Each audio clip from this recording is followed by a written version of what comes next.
Hi, I'm Thelma. Welcome to my kitchen. I hope you will be able to join me once a week to cook with me and talk about different foods, different flavors. I will tell you about all my experiences eating interesting food all over the world and how I have brought all those flavors back to my kitchen and incorporated a lot of those flavors into um, my Mexican traditional cooking that I have learned from my mom and my sisters.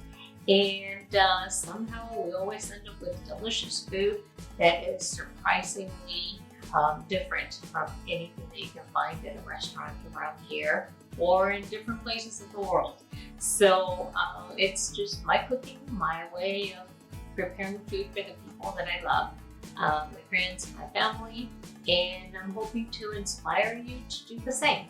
Just work with different ingredients, work with what you have in the kitchen, and enjoy cooking for your family and your friends, and creating something different every day. So welcome and hope to see you here once a week, and we're going to get started very soon.